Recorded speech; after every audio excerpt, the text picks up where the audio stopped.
Andhra Pradesh liquor స్కామ్లో అసలు ఎవరి ముగ్గురు? Dhanunjaya Reddy, Krishnamohan Reddy, Balaji Govindappa. APS BCL Andhra Pradesh state breweries corporation limited.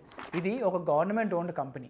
ఈ కంపెనీ ఆంధ్రప్రదేశ్లో లిక్కర్ ప్రొక్యూర్మెంట్, స్టోరేజ్ అండ్ డిస్ట్రిబ్యూషన్కి రెస్పాన్సిబుల్. ప్రజెంట్ ఆంధ్రప్రదేశ్ ప్రభుత్వం ఏపీఎస్ బీసీఎల్లో కొంతమంది అధికారులు కొన్ని ప్రైవేట్ షెల్ కంపెనీస్కి ఫేవర్ చేసి దాదాపు 3,200 కోట్ల అవకతవకలు జరిపారని ఒక స్పెషల్ ఇన్వెస్టిగేషన్ టీంని ఏర్పాటు చేసింది. ఈ ఇన్వెస్టిగేషన్లో ధనుంజయ రెడ్డి గారు ఒక సీనియర్ ఐఏఎస్ అధికారి, వైఎస్ జగన్మోహన్ రెడ్డి గారు సీఎంగా ఉన్నప్పుడు సీఎంఓలో అడిషనల్ సెక్రటరీగా పనిచేశారు. కృష్ణమోహన్ రెడ్డి వైఎస్ఆర్సీపీ పార్టీ వ్యక్తి అండ్ పవర్లో ఉన్నప్పుడు ఆఫీసర్ ఆన్ స్పెషల్ డ్యూటీగా ఉన్నారు. బాలాజీ గోవిందప్ప భారతీ సిమెంట్స్లో ఫినాన్స్ డైరెక్టర్. ఈ ముగ్గురు లిక్కర్ స్కామ్లో అరెస్ట్ కాకుండా హైకోర్టు నుంచి సుప్రీంకోర్టు వరకు పెద్ద పెద్ద అడ్వకేట్స్ని పెట్టి చాలా ట్రై చేశారు.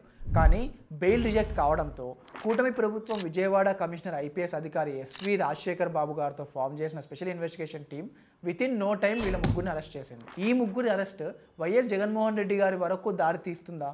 మీ ఒపీనియన్ని కమెంట్ చేయండి.